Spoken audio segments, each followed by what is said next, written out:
Lalu kan bagaimana dok cara mengetahui bahwa orang itu terkena appendicitis, tanda-tandanya? Iya, betul. Jadi gejala usus buntu yang khas biasanya pasien datang dengan nyeri, bisa dimulai dari pusat maupun langsung dikatakan daerah kanan bawah, yang semakin lama semakin jelas dan semakin progresif. Jadi mungkin awalnya jarang dan tidak terlalu nyeri, tapi semakin berulang atau semakin sering maka akan semakin menetap, konsisten, dan semakin berat atau progresif dan semakin menetap dan semakin membawa pasien untuk segera mencari pertolongan ke rumah sakit. Nah, ini merupakan gejala akut dari usus buntu tersebut yang mengalami peradangan. Apalagi kalau pasien tersebut mengalami batuk atau berjalan, kadang nyerinya juga akan semakin muncul, semakin hebat dan lebih khas untuk area yang di kanan bawah. Namun permasalahannya pada beberapa pasien keluhan itu terkadang tidak spesifik. Nanti akan kita bahas lebih lanjut. Oh, kalau mengapa tuh ya dok appendicitis itu akut?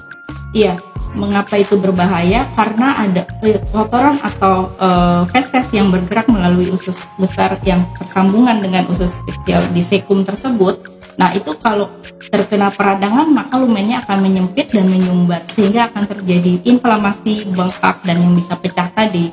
Sehingga kalau pecah, infeksinya meluas ke seluruh rongga perut yang dikatakan sebagai suatu peritonitis dan merupakan suatu kegawatan medis. Penyebab dari usus buntu mungkin atau radang usus buntu ini penyebabnya dapat diakibatkan misalnya ada trauma pada abdomen, jadi kemudian adanya suatu infeksi atau suatu irritable bowel syndrome atau bowel disease ya, di mana sering terjadi peradangan atau inflamasi atau bengkak di daerah yang sempit tadi si umbai cacing tersebut. Ada juga yang mengatakan karena adanya pertumbuhan atau appendix growth, yaitu pertumbuhan dari umbai cacing tersebut.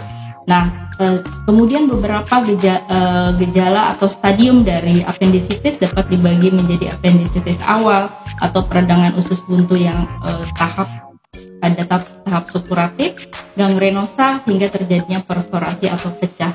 Nah, terdapat juga fase-fase seperti phlegmentosa yang dapat secara spontan sembuh atau recurrence, artinya bolak-balik kumat. Jadi pasiennya pernah usus buntu tapi tidak dioperasi, perbaikan kemudian kumat lagi. Kemudian ada juga fase chronic appendicitis atau fase usus buntu kronik. Tadi kan sudah dijelaskan ya dok ya. Terus kalau misalnya gejala-gejala yang ada pada usus buntu itu yang khasnya tuh biasanya apa sih dok? Iya, jadi pertanyaannya sangat baik ya Sarah. Jadi gejalanya itu kalau daerah perut memang tidak khas, apalagi tiap orang kadang-kadang usus buntu mengenai usia muda dari usia 18 sampai khasnya dikatakan di bawah 50 tahun. Tapi terkadang bisa jadi cenderung pada usia orang yang masih muda dan produktif. Jadi cenderung dewasa muda. Tapi ada juga yang di atas usia 60, 70 masih mengalami appendicitis walaupun jarang menurut kepustakaan dan memang jarang ditemui di praktek klinis.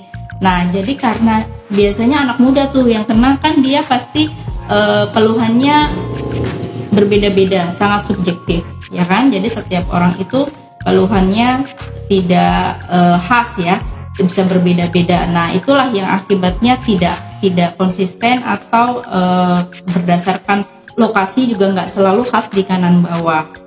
Nah, untuk fase-fase usus buntu tadi juga ada yang berbahaya seperti yang supuratif tadi. Jadi saat sudah terjadi bengkak dan ada infeksi sehingga menjadi gangrenosa, kemudian perforasi, dan yang kalau dia kronik ya itu akan menjadi kronik yang pada memang terakhir harus membawa dia bolak-balik untuk ke dokter. Ya, nah kemudian kenapa tadi untuk setiap orang keluhannya keluhannya itu berbeda-beda karena terdapat 6 variasi lokasi usus buntu.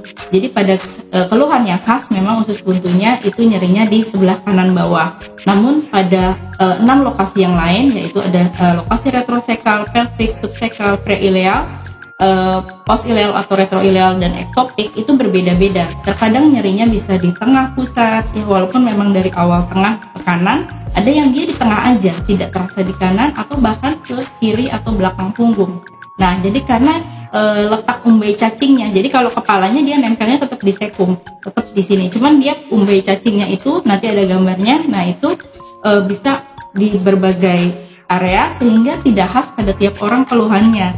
Nah disitulah dikatakan sekitar 20% dari diagnosis appendicitis atau usus buntu bisa misdiagnose atau tidak terdiagnosa karena yang nyerinya tidak selalu di kanan bawah atau mungkin agak lambat didiagnosanya. Nah, kemudian pasien juga akan mengeluh ada rasa mual, mual muntah, kembung ya. Kemudian mungkin demam yang tidak terlalu tinggi. Gejala selain nyeri pada lokasi tadi, mual muntah juga merupakan gejala yang sering ya. Kemudian adanya bisa disertai dengan diare atau konstipasi, bisa diare, bisa sedikit sulit buang air besar atau sembelit.